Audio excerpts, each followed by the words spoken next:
Al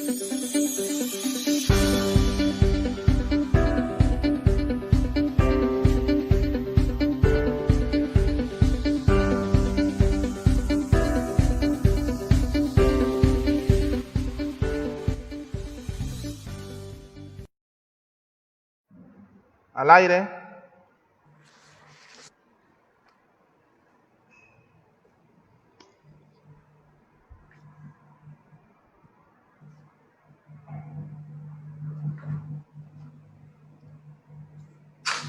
Se colgó de nuevo y justamente cuando estábamos entrando al aire.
Ahora es posible realizar consultas médicas de forma inmediata y de manera gratuita.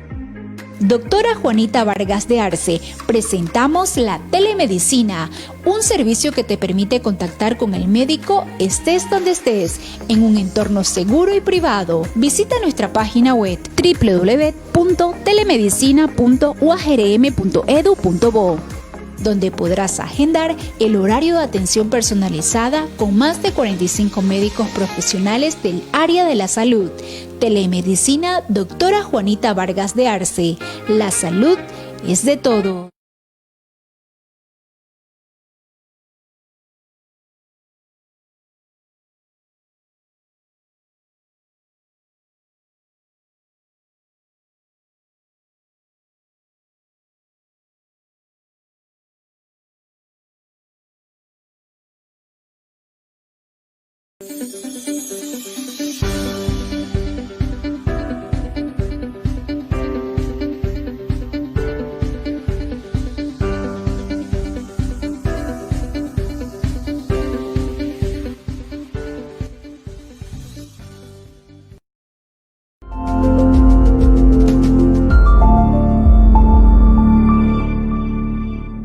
Como apoyo al fortalecimiento académico del proceso enseñanza-aprendizaje, Lucas utiliza Webex Meeting para tener reuniones más sofisticadas y productivas, facilitando la comunicación entre los participantes con una mejor calidad de imagen, audio integrado y sin límite de tiempo.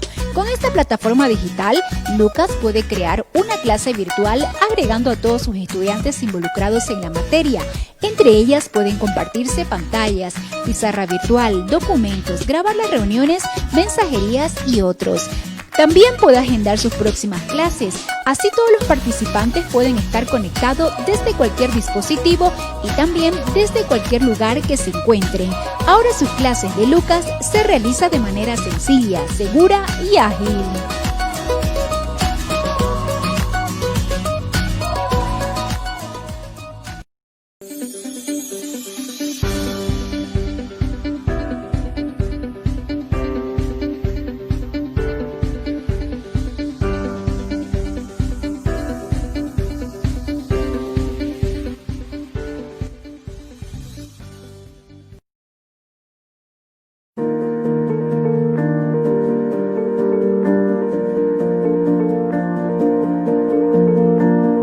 En Santa Cruz ingresamos en una nueva realidad, cuarentena dinámica ordenada, para ayudar a solventar la economía de los bolivianos. Te recomendamos, si vas a utilizar el transporte público, utiliza barbijo y lleva contigo.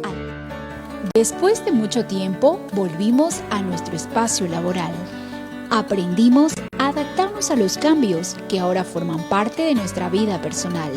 Nos toca aprender a sonreír con los ojos, a saludarnos de una manera diferente, a mantener la distancia en nuestro espacio. A todos ustedes, muy buenos días a toda la audiencia que nos está siguiendo en esta transmisión vía nuestras páginas oficiales de la Facultad de Ciencias Económicas y Empresariales.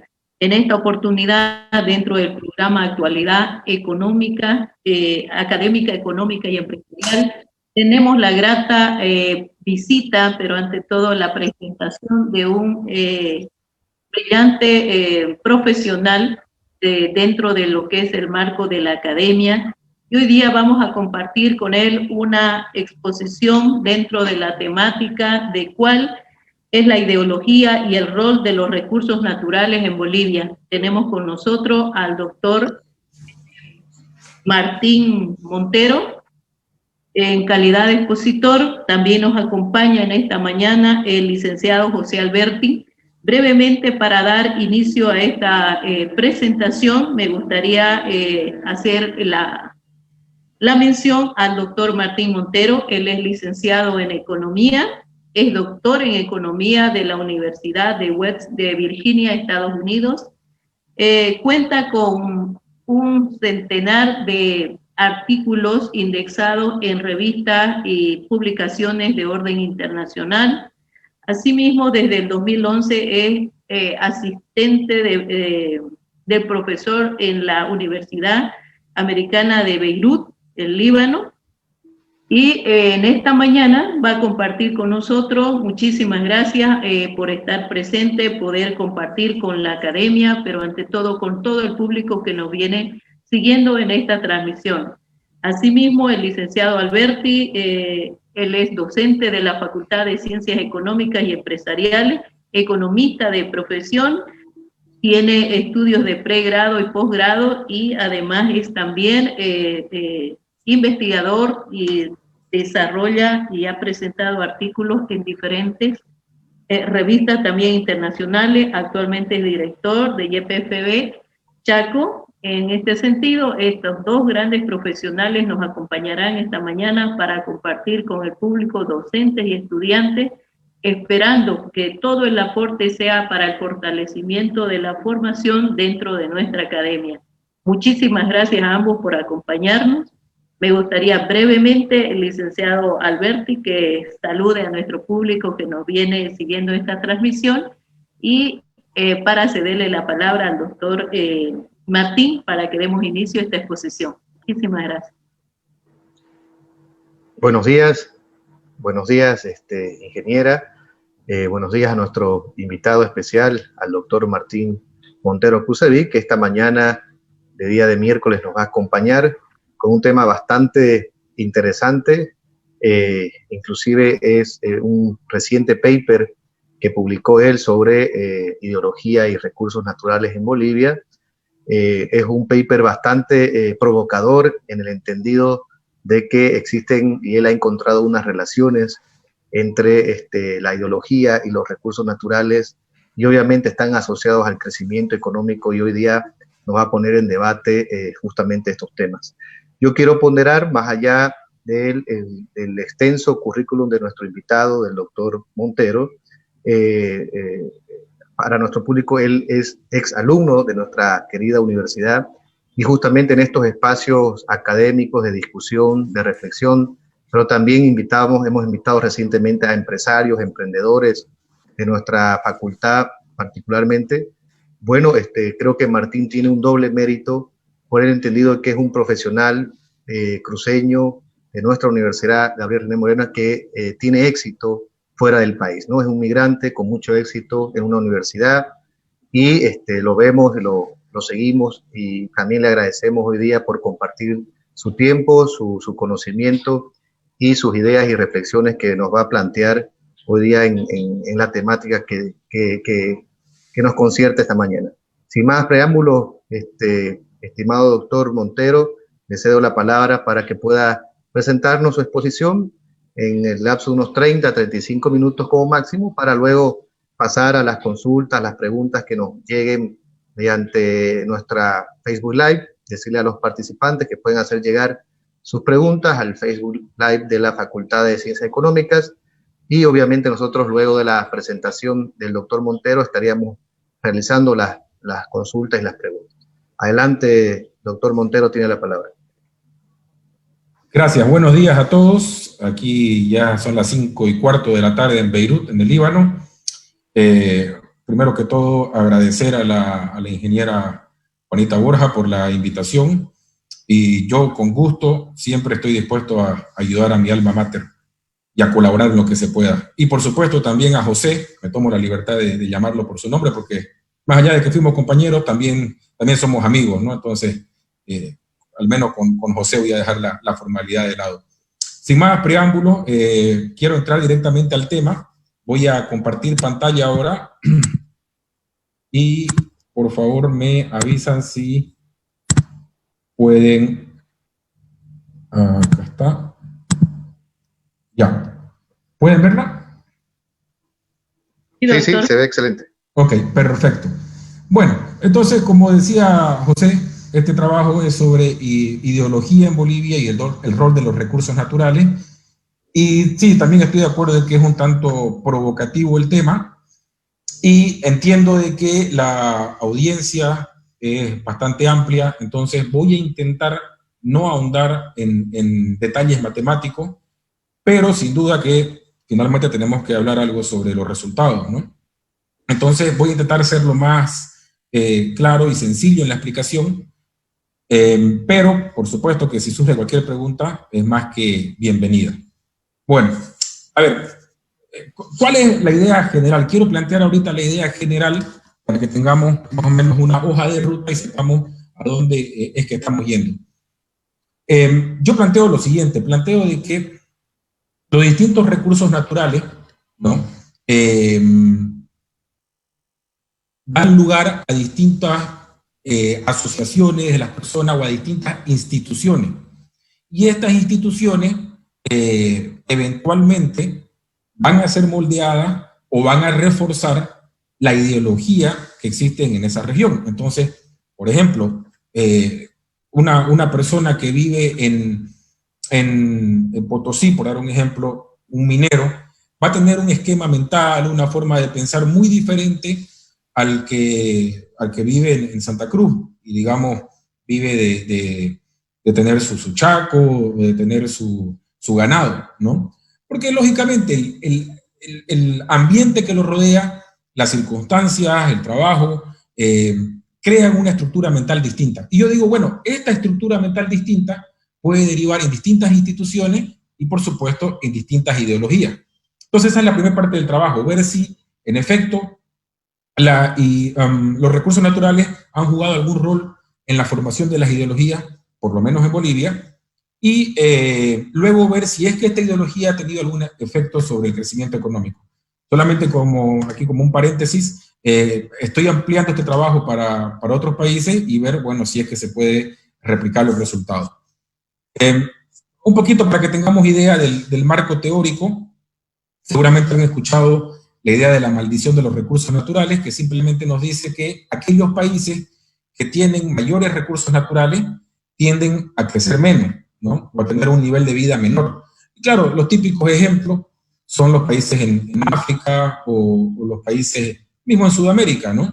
Donde tienen abundantes recursos naturales, pero el nivel de vida es muy bajo, comparado con otros países, y aquí igual el típico ejemplo que se da es Suiza o es Japón, donde sin recursos naturales tienen niveles de vida o estándares de vida muy altos, ¿no? ¿Y cuáles son las explicaciones que desde la economía hemos intentado dar a esto que se conoce como la maldición de los recursos naturales?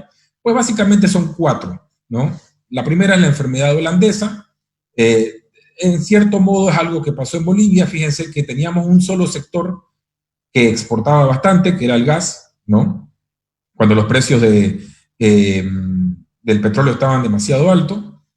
Y esto lo que ocasionó fue una apreciación de la moneda local. Recuerden que el boliviano llegó a estar, el dólar, perdón, llegó a estar a 8 bolivianos, ¿no? Y luego la moneda local se fue apreciando, el boliviano se fue apreciando y ahora está básicamente en 7. Esta apreciación de la moneda ha tenido su efecto en otros sectores exportadores que no están ligados con el sector del gas, ¿no? Entonces, estos otros sectores exportadores se han visto perjudicados por la apreciación de la moneda y, lógicamente, han perdido competitividad en el mercado internacional. Entonces, este es uno de los motivos, ¿no? El otro es corrupción e instituciones ineficientes, es decir, se tienen recursos naturales y cuando se empiezan a exportar, pues esto genera un influjo de dinero muy grande y, lógicamente, pues se abre paso, ¿no?, a que haya corrupción, ¿no? Finalmente, en nuestro caso, por ejemplo, el gas o el petróleo va de mano del Estado, entonces, pues esto es, casi van de la mano, ¿no? Luego hay un efecto negativo sobre la educación. Fíjense que un niño voy a usar de nuevo el caso de Potosí, ¿no? Un niño minero, si el mineral que se está extrayendo se cotiza muy alto en el mercado internacional, pues bueno, el papá, la mamá, la familia tendrá incentivos para mandar al niño a la mina, ¿no?, a colaborar en la extracción del mineral en lugar de mandarlo al colegio, ¿no? Porque lógicamente tienen que sobrevivir y hay que aprovechar el alto precio del mineral. En el corto plazo tal vez esto no se vea, pero en el largo plazo va a haber un efecto sobre la educación del niño y en el largo plazo, por supuesto, ese niño no va a estar, digamos, en condiciones más o menos de igualdad comparado con quienes sí pudieron atender a la escuela. Y finalmente hay inversión doméstica de menor calidad, lo que se conoce como los elefantes blancos, ¿no? En los últimos 14 años hemos sido testigos de ello, creo que no hace falta ahondar en eso. Por supuesto que alguien podría decir, no, pero mira, en Noruega sucede lo contrario, ¿no? Pues sí, siempre se pueden buscar contraejemplos y hay que buscar las raíces, ¿no?, de por qué Noruega podría ser un contraejemplo que tiene, o sea, para que entendamos un poco, Noruega exporta petróleo, tiene muchísimos recursos naturales, pero tiene también una calidad de vida muy alta. Entonces yo digo, bueno, a ver, tenemos estos 4 factores para explicar la maldición de los recursos naturales. Y digo, bueno, ¿por qué no ponemos un quinto, que es el que yo aquí quiero sugerir, ¿no?, la maldición de los recursos naturales, y este quinto factor, que sería el tipo de recurso natural. Es decir, no es lo mismo, planteo yo, tener recursos naturales de tipo extractivista, como ser los minerales, ¿no?, que tener recursos naturales como ser terreno apto para el ganado o terreno apto para el cultivo. Son 2 tipos de recursos naturales distintos. Y fíjense qué sucede en Bolivia. Si dividimos Bolivia por la mitad, ¿no?, digamos, ponemos el oriente, incluido por supuesto Beni e incluso Pando, y comparamos con el occidente, básicamente con Potosí y con Oruro, para dar los ejemplos más extremos, existe claramente una diferenciación en los recursos naturales, ¿no? En el oriente tenemos mayoritariamente y tradicionalmente tierra fértil, apta para el cultivo y para la cría de ganado, mientras que en el occidente, más que todo, recursos minerales, ¿no? Entonces, hay dos tipos de recursos distintos y yo digo, bueno, puede ser que la maldición de los recursos naturales se dé a partir del tipo de recurso, ¿no? Y esa es la tesis que yo planteo en este trabajo. Un poco para que entendamos el marco teórico, porque yo les decía al comienzo de la presentación de que una persona que ha vivido, digamos, toda su vida en Santa Cruz y que parte de su trabajo o su trabajo se basa básicamente en ya sea en la cría de ganado o en el cultivo, va a tener una forma de pensar, va a tener hábitos, va a tener costumbres muy distintas a la de un minero, por ejemplo, que ha vivido toda su vida en Potosí, trabajado en una mina, ¿no? Y por supuesto que ya se ha abordado este tema, ¿no? Desde diferentes perspectivas, no solamente la económica, sino también la antropológica, la sociológica. Veblen, por ejemplo, sugiere que los hábitos y las costumbres de los individuos están condicionados por el entorno material. Fíjense, más o menos similar a lo que yo estoy planteando, ¿no? Luego Douglas North, ganador del premio Nobel, economista, él dice que los individuos tenemos mapas mentales, ¿no? Y tanto las instituciones como las ideologías evolucionan a partir de estos modelos mentales. Pero lógicamente estos modelos mentales no se crean de la nada, ¿no? Están afectados por lo que nos rodea, ¿no? O sea, nuevamente, fíjense la idea de que los distintos recursos naturales, pues, nos puede crear distintos mapas mentales. Y finalmente Marx, no soy marxista, pero si a lo mejor alguien aquí es marxista y quiere tomarlo por ese lado, pues igual lo puede ver así, ¿no? Dentro de la teoría marxista, se sabe que los modos de producción afectan la superestructura, no tenemos una estructura y una superestructura. Entonces, los modos de producción afectan la superestructura, no, la superestructura vienen a ser las ideologías, las instituciones, y esta superestructura afecta los modos de producción, ¿no? Hay una retroalimentación. Y los modos de producción vendrían a ser la estructura y las ideologías la superestructura, ¿no? Pero lógicamente los modos de producción en una sociedad básicamente agrícola son distintas a los modos de producción en una sociedad de tipo minera, ¿no? Entonces esto es más o menos para ir formando nuestro marco teórico sobre lo que quiero explicar. Y bueno, ¿cuál es mi motivación? Espero que para ahora ya esté clara cuál es la motivación, pero de todos modos voy a presentar algunos puntos. Lo primero que quiero ver es analizar si la abundancia de distintos recursos naturales, y aquí es importante la palabra distintos, ¿no?, ejercen alguna influencia sobre la ideología, ¿no? El segundo paso del trabajo es determinar si estas distintas ideologías, asumiendo, lógicamente, que sí hubiese distintas ideologías influenciadas por los recursos naturales, es determinar si esta ideología afecta al crecimiento económico, ¿no? De ser así, ¿no?, entonces tendríamos un nuevo canal de transmisión de la maldición de los recursos naturales, que sería a través del tipo de recurso natural que hay en abundancia, ¿no? Dicho esto, quiero mostrarles este grafiquito. Un segundo, ok. Quiero mostrarles este grafiquito en el cual más o menos nos va a dar una idea de lo que yo quiero explicar. Estos son datos para los países en Latinoamérica, donde en base a un índice de ideología que he sacado de otro autor, Bjørskov, un autor que es muy conocido en la teoría de la elección pública, él construye un índice de ideología, ¿sí? Y básicamente su índice de ideología se mueve entre -1 y 1, ¿no? Índice de ideología económica, donde -1 sería lo más extremo en la izquierda, ¿no? Y 1 lo más extremo a la derecha. Y aquí la definición de izquierda y derecha, una definición con la cual yo mismo tengo muchos problemas y no comparto muchas veces la forma como se la usa, pero para que lo tengamos claro, izquierda viene a ser aquí políticas intervencionistas, mientras que derecha vienen a ser políticas de tipo laissez-faire, ¿no? O sea, de tipo de libre mercado, ¿no? Entonces, en este índice de ideología, -1 sería lo más de izquierda, lo más intervencionista, y más 1 lo más libre mercado, ¿no?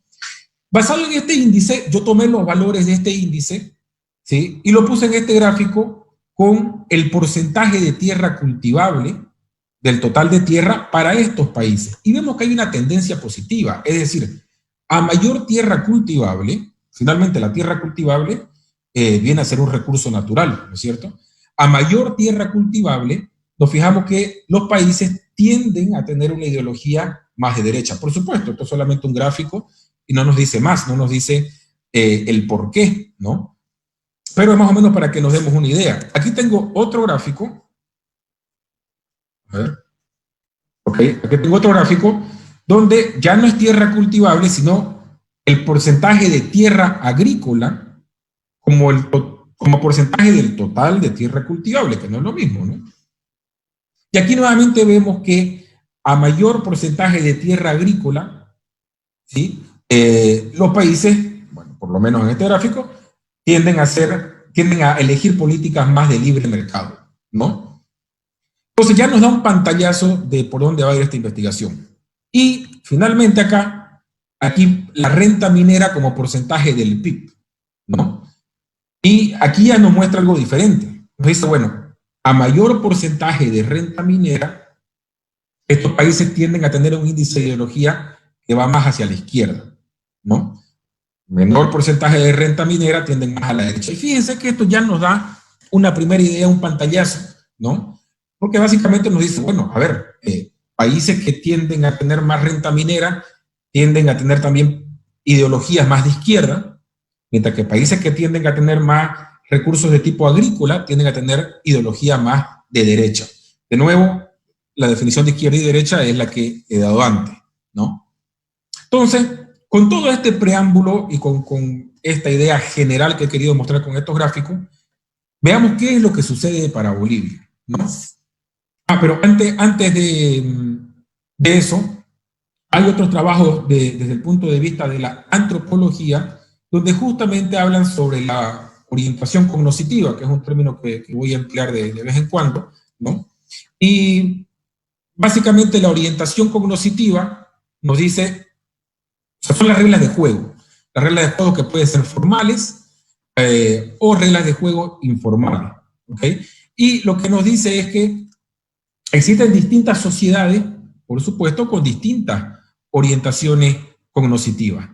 Y algunas de estas sociedades tienden a ver, tienden a tener un mapa mental, tienden a tener una orientación cognoscitiva, como si la vida fuera un juego de suma cero, ¿no? Es decir, lo que usted gana, yo lo pierdo. Y lo que yo gano, usted lo pierde, ¿no? Ese sería un juego de suma cero.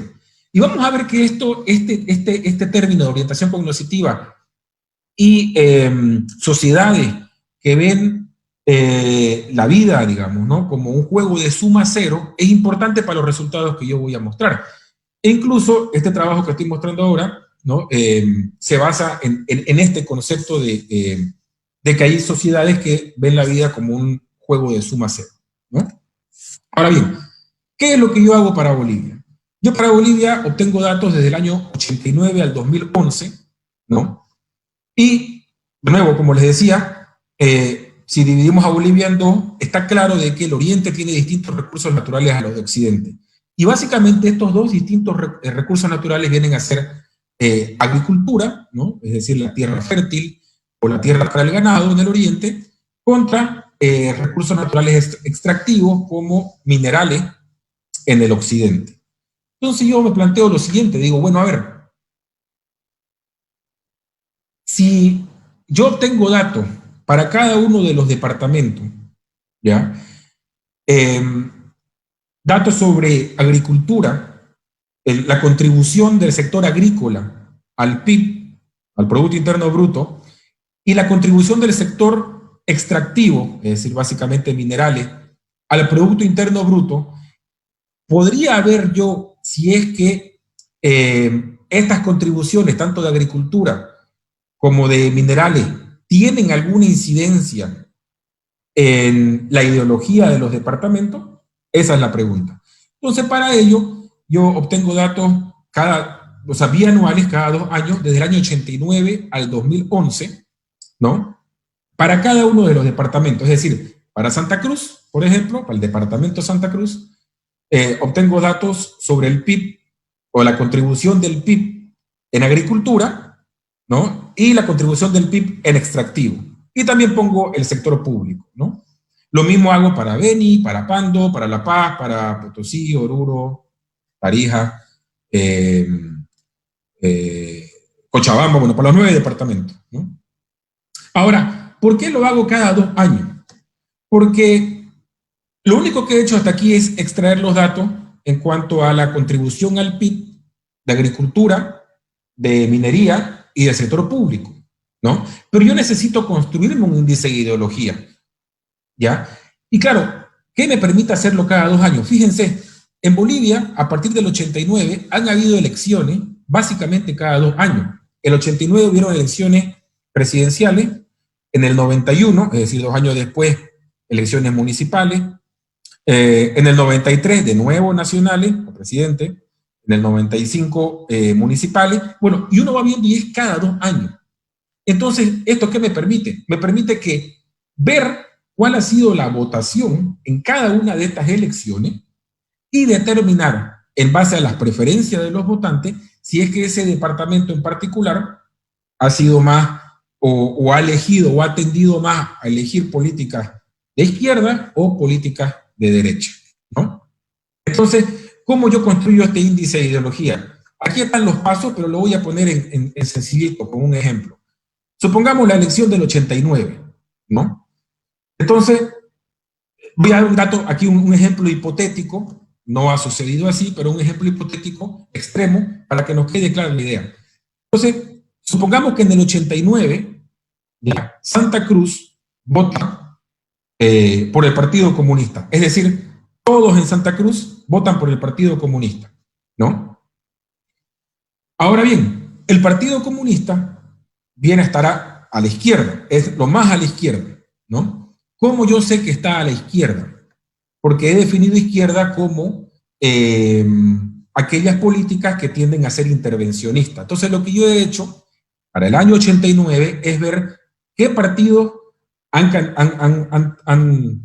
tenido candidatos para las elecciones presidenciales. He estudiado las constituciones de los partidos, he tenido que estudiar sus propuestas. Por supuesto que esto ha sido bastante complicado, pero sí lo he hecho, y sí se puede hacer, por supuesto, se puede replicar. Y en base a eso he dicho, bueno, este partido es más de izquierda, -1, o este partido es más de derecha, 1. Entonces el Partido Comunista sería el partido más de izquierda, por ejemplo, -1. Ahora, sigamos con el ejemplo hipotético. Si todos en Santa Cruz en el año 89 votaron por el Partido Comunista, entonces como el Partido Comunista es -1, por el 100% de los votos, entonces el índice que yo le daría a Santa Cruz para el año 89 sería -100. Haría lo mismo para los otros departamentos, para el año 89, ¿no? Para el año 91, las elecciones municipales, hago lo mismo, veo todos los partidos, estudio sus constituciones, estudio su oferta electoral y en base a eso los clasifico como de izquierda, centro, centro-derecha o derecha, ¿no? Supongamos que en el 91 todos votan por el partido más de la derecha en Santa Cruz, entonces sería 1, multiplicado por el 100% de los votos que han ido a ese partido, sería 100. Por supuesto, en la realidad la cosa es diferente, ¿no? Porque no todos los votos van a un solo candidato. Pero esto a mí me permite crear un índice que va de -100 a 100, donde -100 sería si un departamento X en una elección determinada vota solamente por el más de izquierda, o 100 si vota solamente por el más de derecha. Por supuesto que esto es un espectro, ¿no? Y puede que el resultado salga 0. Por ejemplo, el 50% de los cruceños votan por el Partido Comunista, el más de izquierda. El otro 50% vota por el más de derecha. Entonces, cuando se saca el promedio, no es ni -100 ni 100, el promedio sería 0, ¿no? Porque el 50% votó por un extremo, 50% por el otro extremo. En mi ejemplo que les estoy dando, obviamente yo no estoy poniendo como los casos intermedios.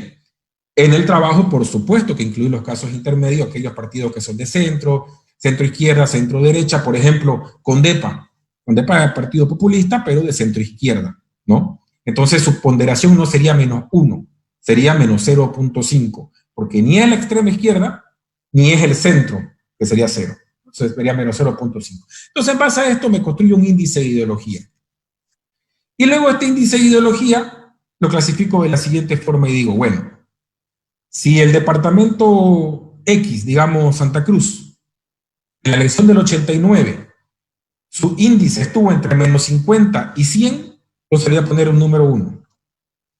¿No? Sí, significaría que estuvo su preferencia por la izquierda. Si el índice estuvo entre 0 y menos 50, es centro izquierda, le voy a poner 2. Si estuvo entre 0 y 50, sería centro derecha, 3. Si estuvo entre 50 y 100, sería derecha, 4. ¿No? Yo hago esto de 1, 2, 3 y 4 porque esto me va a permitir a mí hacer las operaciones matemáticas, ¿no? Las regresiones. Entonces, este 1, 2, 3 y 4 para cada departamento, para cada elección, nos muestra si la preferencia ha sido lo más a la izquierda, que sería 1, centro izquierda 2, centro derecha 3 o derecha 4. ¿Sí? No lo quiero perder con esto porque esta parte es la parte aburrida, lo que les acabo de explicar, pero es importante que sepan exactamente qué valores estoy usando y por qué, ¿no? Bueno, con estos datos, yo hago la siguiente regresión, ¿no? Para los que no tienen mucha familiaridad con la econometría, pongámoslo esto de la siguiente forma, esto solamente es una igualdad, ¿no? Una ecuación, donde a la izquierda, ese Y asterisco que se puede ver, es el índice de ideología que he construido, es decir, es este de acá, 1, 2, 3 y 4, ¿no? Entonces lo que hago para cada departamento, digamos, nuevamente yo soy el departamento de Santa Cruz, al año 89, digamos que su índice de ideología hubiera sido 3, ¿ok? Entonces, a la izquierda va a ir un 3, y luego fíjense que al lado derecho del igual, tengo 3 variables. El porcentaje de agricultura, porcentaje de extractivos y porcentaje del sector público, ¿no? Es decir, esto lo que me indica es cuánto del PIB de Santa Cruz se debe a la agricultura, cuánto del PIB de Santa Cruz se debe a los extractivos y cuánto del PIB de Santa Cruz se debe al sector público. Lo que yo estimo, las estimaciones matemáticas que hago, son para encontrar los valores de ese beta 1, beta 2 y beta 3 que vemos en la primera ecuación. El último término, el epsilon, es un término de error, no voy a entrar en eso porque eso ya son complicaciones econométricas y no hace falta en este momento. Ahora bien, supongamos que ese beta 1 para agricultura me sale positivo. ¿Qué significaría eso? Significa que cuando la proporción del PIB con respecto a la agricultura aumenta, recuerden, el beta 1 es positivo, cuando la proporción del PIB en agricultura aumenta, entonces el índice Y, que está a la izquierda, tiene que aumentar, lógicamente, para mantener la igualdad, ¿no?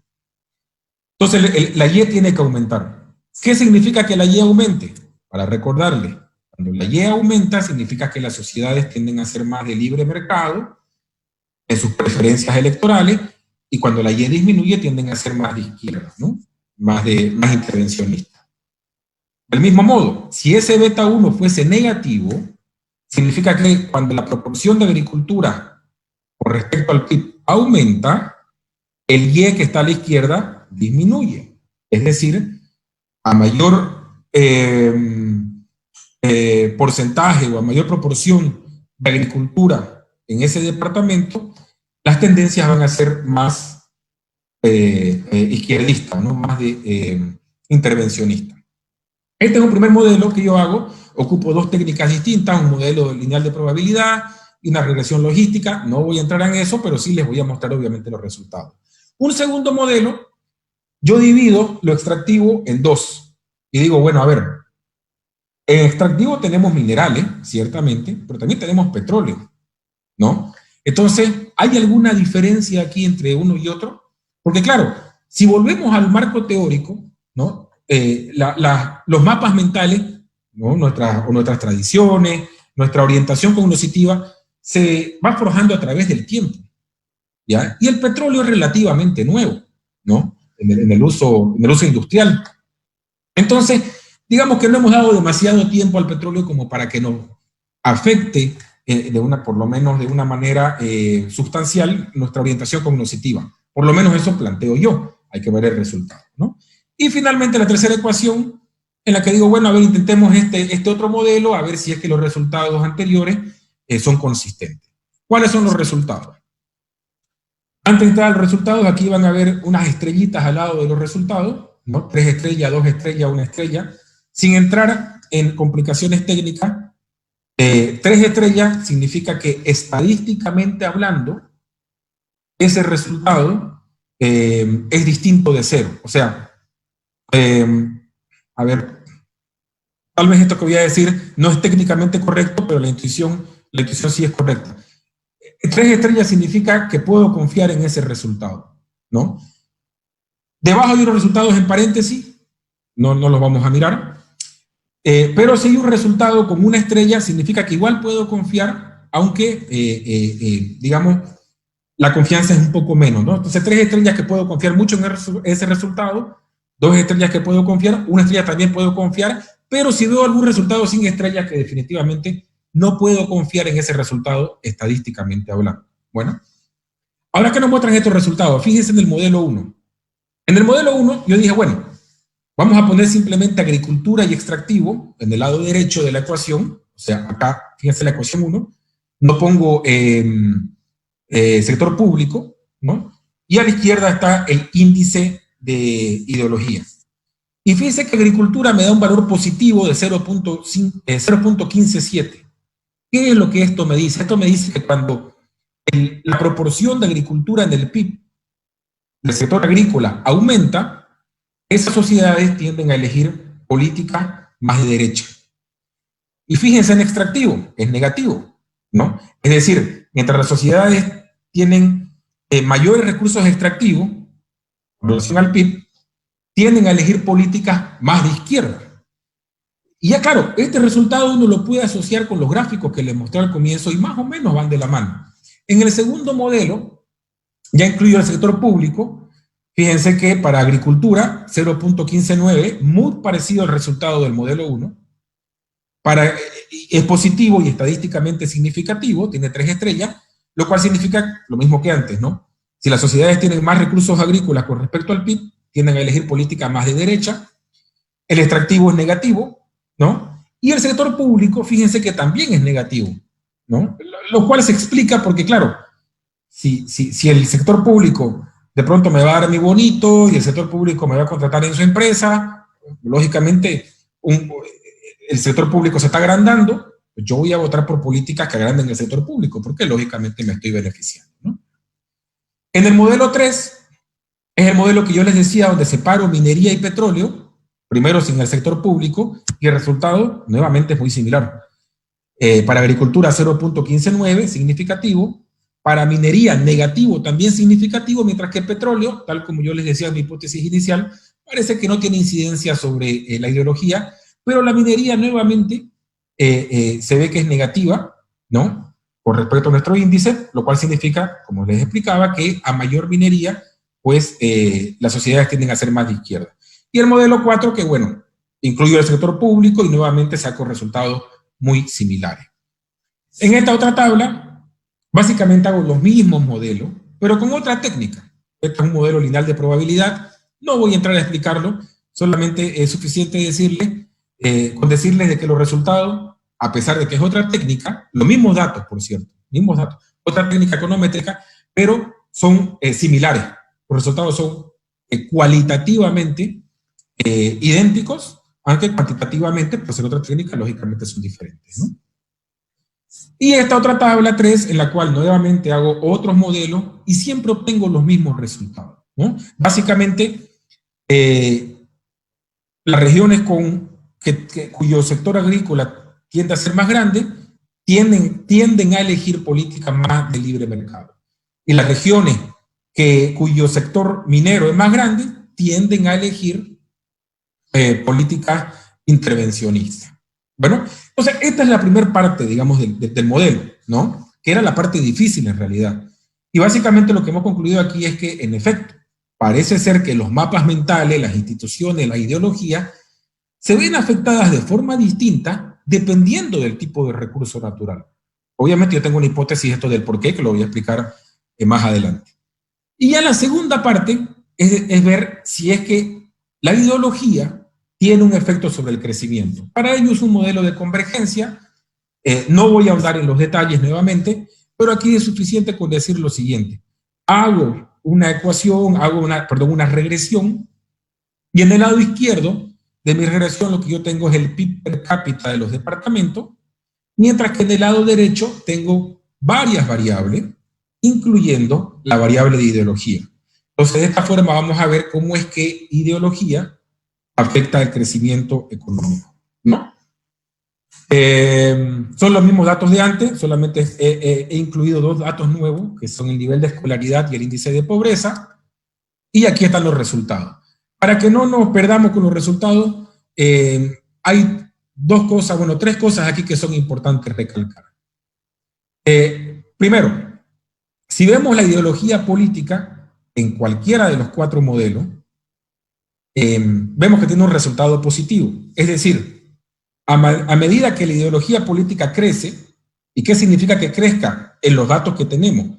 Significa que vaya de 1 a 2, de 2 a 3 o de 3 a 4. Es decir, a medida que las regiones tiendan a ser más de derecha, su efecto sobre el PIB per cápita es positivo, porque como podemos ver, el número en ideología política, ese coeficiente 0.027 en el modelo 1, 0.035 en el modelo 2 y así sucesivamente, es siempre positivo. Pero además tiene la estrellita. Con que tenga una estrella es suficiente para confiar, estadísticamente hablando, en ese número, ¿no? Y claro, ¿esto qué nos dice? Nos dice que aquellas regiones que tienden a elegir políticas más de derecha, más de libre mercado, tienden a tener un PIB que crece más rápido, ¿no? El segundo punto que quiero aquí recalcar es el de gasto público. En los modelos 3 y 4 incluí el gasto público, y fíjense que en lo personal no es una sorpresa, tienen un valor negativo, es decir, el mayor gasto público en las regiones tiende a bajar el PIB de esas regiones, ¿no? Y finalmente el de escolaridad, que ese sí es curioso, tiene un efecto negativo, pero luego voy a explicar el por qué se puede dar este caso, ¿no? De hecho, en la escolaridad negativa, ese coeficiente negativo para escolaridad, uno esperaría lo contrario, ¿no? Uno esperaría que a mayor nivel de escolaridad se crezca más. Pero han habido muchos trabajos con esta variable para otros países, especialmente los de Owen y Lordley, y ellos básicamente dicen el problema es que los datos para escolaridad son muy cortos, ¿no? Entonces, por eso es que no se puede ver el efecto, porque finalmente la escolaridad tiene un efecto de largo plazo, ¿no?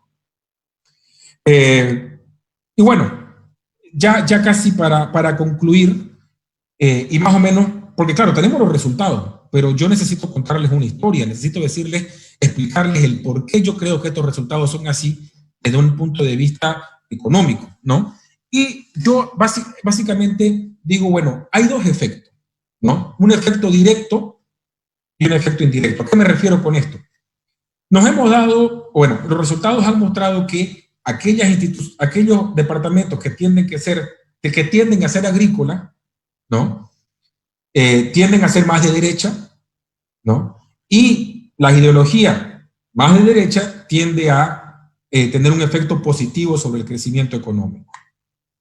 Yo digo, una de las razones para explicar esto es el hecho de que los predios agrícolas están normalmente respaldados por derechos propietarios. Es decir, yo tengo mi predio agrícola, ¿no? Tengo mi derecho de propiedad, y yo sé que eso se lo puedo pasar a mis hijos, ¿no?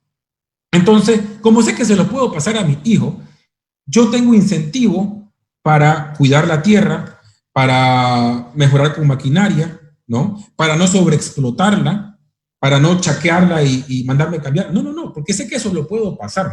Entonces, el hecho de tener un derecho de propiedad me permite ser más productivo.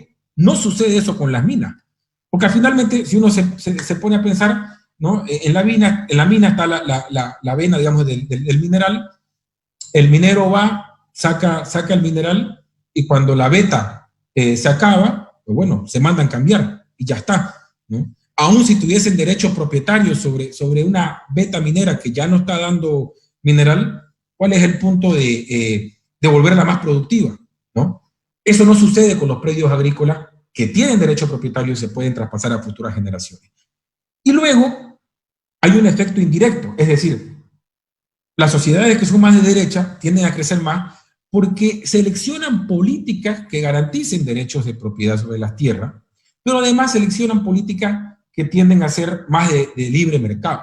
Ahora, yo sé, alguien dirá, pero Martín, no es que Santa Cruz pueda elegir sus propias políticas con respecto a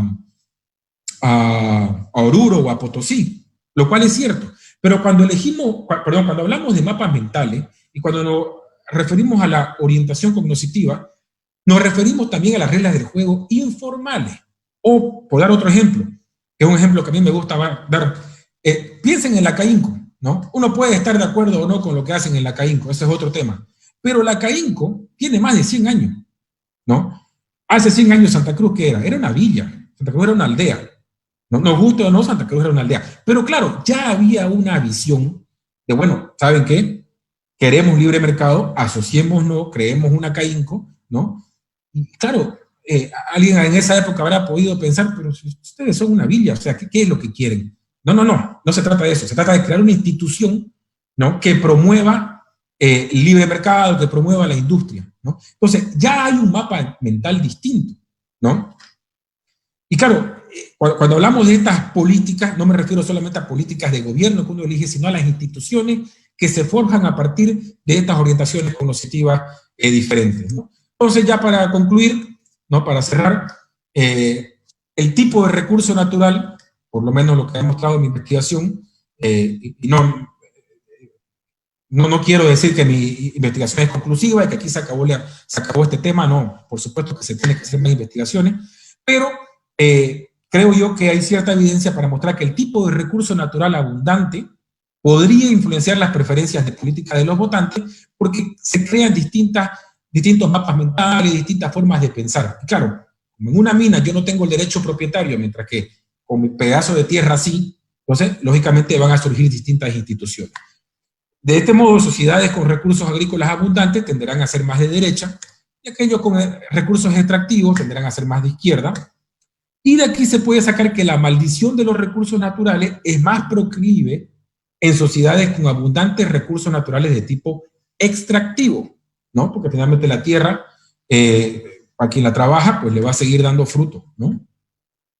Entonces, yo aquí, con todo esto, con todo lo que he dicho, sugiero pues un quinto canal de transmisión de la maldición de los recursos naturales. Y bueno, no he ahondado en la parte técnica de la econometría, pero por supuesto que estoy abierto a cualquier tipo de pregunta. Gracias.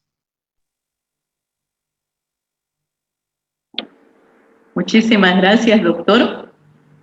Por favor, vamos a dejar de compartir un momentito la pantalla para poder compartir con usted y el público, doctor.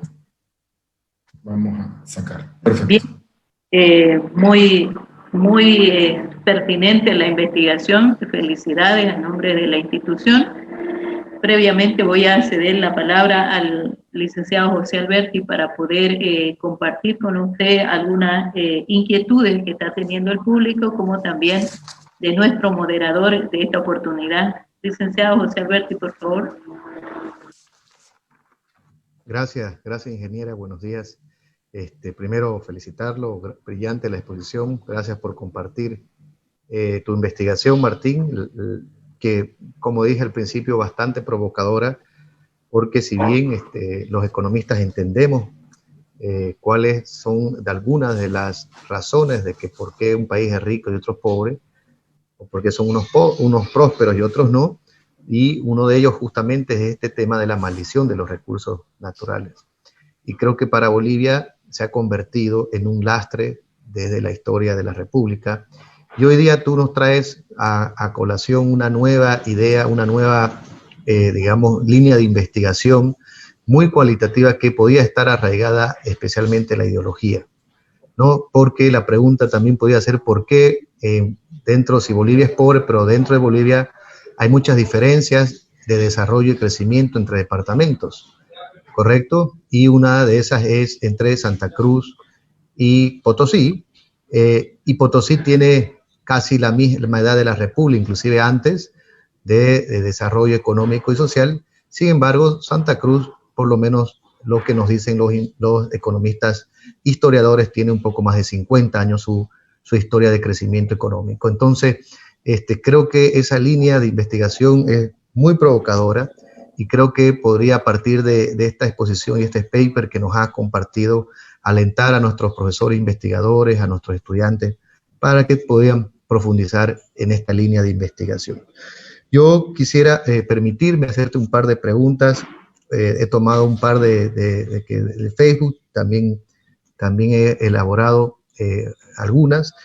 Una de ellas que quisiera que nos comentes es esas estructuras mentales que vos comentás, ¿cómo se forman? ¿Cómo se forman en sociedades, digamos, llamémosle así, mucho más extractivistas, o regiones o lugares, o sociedades mucho más sin recursos naturales extractivistas, o con, digamos, disposición de recursos naturales agrícolas o pecuarios, más asociados a la tierra? ¿Cómo se forman esas estructuras mentales para comprender un poco mejor tu trabajo? Bueno, a ver, la idea de que las estructuras mentales, digamos, ¿no? o la forma de pensar, o la orientación cognitiva, o las reglas del juego, llamémosla como querramos, ¿no? Están afectadas, digamos, por el ambiente que nos rodea, ¿no? Es un trabajo es una hipótesis que no es mía, ¿no? Como mostraba, bueno, Veblen, North, Marx, para el que esté más a gusto con Marx, o desde el punto de vista de la antropología, George Foster.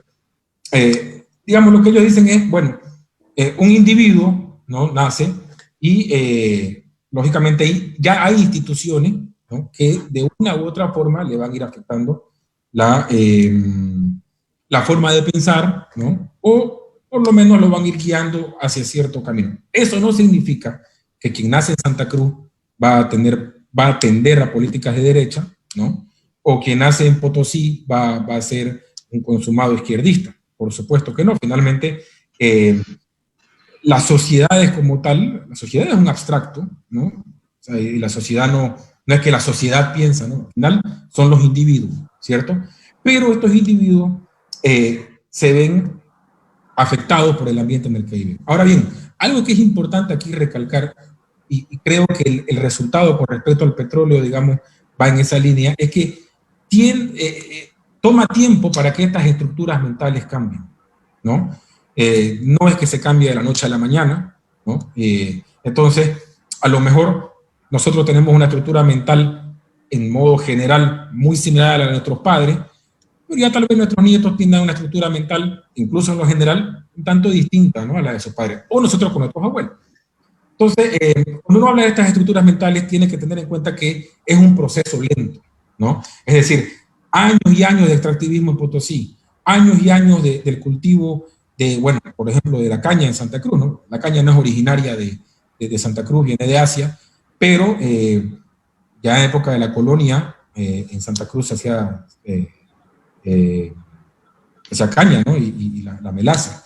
Entonces, estas estructuras mentales, ¿no?, Santa Cruz, agrícola, es lo que se forja, pero tienden a ser relativamente constantes, ¿no?, aunque sí hay cambios, pero es a través del tiempo. Muchas gracias, Martín. Y en tu trabajo también hemos podido evidenciar que las instituciones juegan y jugarán un rol muy importante para determinar esta estructura ideológica, este comportamiento de la acción humana. Vos que has podido indagar un poco más, investigar un poco más sobre el tipo de instituciones, están asociadas este éxito o fracaso de esta forma de pensar, de esta forma más, de una orientación mucho más de libre mercado o productiva, llamémoslo así, están asociadas con la naturaleza de las instituciones que se forman. Es decir, que en Santa Cruz, muchas de las instituciones que se forman, que se crean, tienen una orientación productiva de buscar la prosperidad, el beneficio común, respetando también el beneficio individual. Sin embargo, podemos ver de que en otros lugares se crean instituciones justamente para sacar alguna renta, ¿no? Alcanzar algún beneficio del Estado con una orientación más rentista. ¿Qué nos puedes decir y comentar sobre estas ideas, Martín? Yo creo que esa pregunta es interesantísima porque uno ve la historia de Santa Cruz, y nuevamente hablo de Santa Cruz porque es el departamento que más conozco, ¿no? Y uno ve que, digamos, siempre estuvo olvidada, ¿no? Y era pobre, o sea, ¿no? Pero siempre hubo esta mentalidad de, bueno, trabajemos la tierra. Para trabajar la tierra necesitas ciertas instituciones que te permitan apoderarte del fruto de tu trabajo. Es decir, necesitas un marco legal, necesitas un título de propiedad. Bien. ¿Qué ha pasado, creo yo, en los últimos años? Y esto igual es importante. A pesar de que las instituciones en Santa Cruz tienden a ser más de libre mercado, ¿no? Estas mismas instituciones, ya que, a ver, porque aquí, bueno, quiero hacer un paréntesis. Cuando hablamos de instituciones tenemos que tener en cuenta que finalmente son los individuos, ¿no?, las que las manejan. Y estos individuos tienen, por supuesto, intereses, ¿ya? Por mucho que se diga de la institución, en realidad, finalmente, lo que se está estudiando es el comportamiento del individuo. Ahora, volviendo al punto. Cuando hablamos de estas instituciones, y decir, como vos bien decías, las instituciones de Santa Cruz tienden más al libre mercado, sí es cierto, pero en los últimos años ha habido un incentivo para que incluso las instituciones de Santa Cruz, que son muy de libre mercado, se vuelvan buscadores de renta, ¿no? Digamos, siguiendo la línea de pensamiento de James Buchanan y de Gordon Tullock, ¿ya? Cuando el Estado tiende a crecer, justamente lo que genera es que los individuos vean que tienen una oportunidad de sacar su renta del Estado, ¿ya? Entonces, yo me temo que en los últimos años, sobre todo, ha habido una tendencia a buscar renta del Estado, incluso de instituciones que tradicionalmente se hubiera pensado que son de libre mercado, ¿no? Pero la única forma de evitar lo que vos decías, los buscadores de renta, es que justamente disminuir la fuerza del Estado en el gobierno, ¿no? No sucede lo mismo, obviamente, en otros departamentos donde se crean instituciones solamente para buscar renta, ¿no? Pero eso es porque justamente tienen una estructura mental distinta. Lo cual, como decía, no libera a las instituciones cruceñas de que igual vayan a buscar renta, que es lo que ha sucedido casi siempre, pero en los últimos años creo que se ha agudizado ese problema. Gracias Martín. Ingeniera, no sé si usted también tiene alguna consulta, pregunta que hacerle a nuestro invitado, a nuestro expositor. Su micrófono, ingeniera. Sí. Quisiera hacer muchas consultas. Lamentablemente en estos espacios el tiempo es nuestro peor enemigo. Sin embargo, estuve escuchando y hablaba sobre el tema de la cultura organizacional y me gustaría preguntarle al doctor qué importancia, por ejemplo, le da a la cultura organizacional de los líderes empresariales, porque esto también tiene que ver mucho con la idiosincrasia, con la forma de actuar, con la forma, inclusive la toma de decisiones dentro de lo que es la gestión política, económica en el departamento. A mí me gustaría ver cuál es su posición al respecto, estimado doctor. Claro, yo creo que la pregunta es muy pertinente, ¿no? Porque fíjense, cuando hablamos de esta cultura de emprendedores en Santa Cruz, no es una casualidad, ¿no? En Santa Cruz se han creado instituciones y las condiciones para que sea relativamente más sencillo emprender, ¿no? Más allá de las leyes nacionales, por supuesto, ¿no? Pero tenés un CAINCO, tenés un CADEX, tenés otras instituciones, ¿no? Y tenés un ambiente donde no se penaliza al que hace dinero bien habido, ¿no? Entonces, claro, surge esta mentalidad empresarial, ¿no? Y claro, siempre se ha dicho, no, a Santa Cruz lo que le hace falta son líderes políticos, porque líderes de tipo empresarial los tiene. ¿no? Bueno, pues yo quisiera, honestamente, yo quisiera que se mantenga así, que se achique el Estado y no necesitemos de tener líderes políticos. O sea, honestamente, esa es mi visión, ¿no? Porque yo parto de la visión de que el Estado tiene que achicarse lo más que se pueda y que no haga falta de tener alguien en el Estado para que, digamos, el Estado no bloquee los proyectos de libre mercado en Santa Cruz, ¿no? Pero, claro, la pregunta de ustedes es pertinente porque justamente va al tema principal, ¿no? ¿Por qué en Santa Cruz hay esta mentalidad empresarial? Y es justamente, volviendo al tema, al tema de la presentación, que las estructuras mentales se han forjado a través de los años de una forma tal en la cual el respeto al derecho de propiedad privada viene a ser ya, digamos, parte de nuestra cultura. Entonces, claro, se crece, uno se desarrolla con esa idea del derecho de propiedad, del poder hacer dinero sin ser apuntado como, este es el ricachón que se hizo rico a costa de la penuria. No hay eso. Pero eso es porque se han creado las estructuras mentales, se han ido forjando más bien las estructuras mentales a partir, sugiero yo, del recurso natural tierra, que era el que nos permitía ver la importancia de los derechos propietarios. No, muchísimas gracias. La verdad es que me gustaría también, le vamos a hacer llegar las consultas, no sé si usted también tiene, licenciado José Alberti, pero también no queremos pasar de alto el saludo del ingeniero Jorge Sala y pregunta dónde puede encontrar el paper de la publicación que hoy día se ha realizado la presentación, doctor. Claro, yo se lo puedo, un saludo a Jorge, creo que ahora está en Europa, ¿no? Un saludo, estamos cerquita más o menos. Yo se lo puedo mandar a Jorge, ¿no? O igual se lo mandé a José, entonces José se lo puede enviar, y José, si lo querés compartir con alguien de lo que están escuchando, de lo que están viendo, podés hacerlo así. Porque hay varias cosas. Por los mismos derechos de propiedad del paper, tiene que ser en privado, no lo podés poner públicamente. Correcto, gracias. Bien, estamos en tiempo, la verdad que hay mucho que consultar. Estimado doctor, no sé, ingeniero, licenciado José Alberti, si quiere hacer alguna intervención más.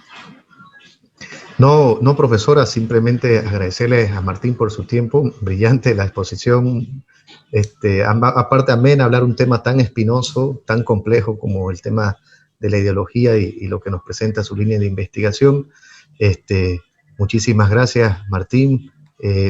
Con tu autorización vamos a compartir ese paper con los profesores y los estudiantes de nuestra facultad, para que puedan considerarlo, tenerlo y obviamente despertar esa línea de investigación que justamente vos tenés. Entonces, yo no tengo más que nada, ingeniera, agradecerle a Martín por iluminarnos, por orientarnos, por darnos esas luces para tener más claras las cosas respecto a de dónde proviene la riqueza o la pobreza.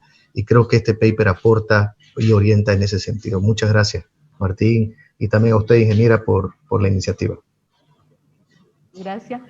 Bueno, muchísimas gracias, estimado doctor. La verdad es que ha sido un placer poder compartir con nuestra institución, con la universidad, con la academia y especialmente el gran cariño que usted le tiene a la carrera de economía. En particular vamos a dedicar esta exposición de un tema muy pertinente y también que marca el desarrollo, la visión que se tiene de lo que es la economía departamental en especial. Quiero, a nombre de la universidad, la Facultad de Ciencias Económicas, agradecerle por este espacio, la participación de compartir con nosotros y al público que nos ha seguido esta transmisión. Muchísimas gracias. Los esperamos en una próxima presentación el día miércoles para compartir con profesionales que van a aportar muchísimo en la formación de cada uno de ustedes y en la academia en general. Gracias, doctor. Le cedo la palabra para que pueda despedirse de todo el público que ha seguido esta transmisión en diferentes páginas. No, gracias a usted, ingeniera, gracias a José por la invitación. Yo encantadísimo de colaborar siempre a la universidad. Y gracias a todos los que estuvieron escuchando, colaborando igual con las preguntas, ¿no? Conmigo hasta un próximo encuentro y un saludo desde Beirut, Líbano. No, muchísimas gracias, gracias a todo el público. Hasta aquí terminamos esta brillante exposición y transmisión. No sin antes pedirles que se cuiden totalmente en esta pandemia, es demasiado agresiva y todo depende del cuidado que cada uno tengan también para ustedes y para los demás. Muchísimas gracias y muy buenos días. Chao, Inge. Chao, querido Martín. Un abrazo. Volvimos a nuestro espacio laboral. Aprendimos a adaptarnos a los cambios que ahora forman parte de nuestra vida personal.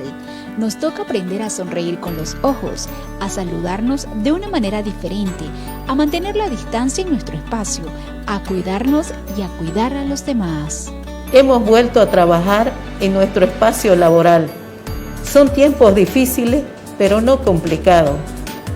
Muy pronto nos volveremos a reencontrar, pero como Facultad de Ciencias Económicas y Empresariales seguimos trabajando, reinventándonos cada día para beneficiar con una gestión a toda la comunidad facultativa.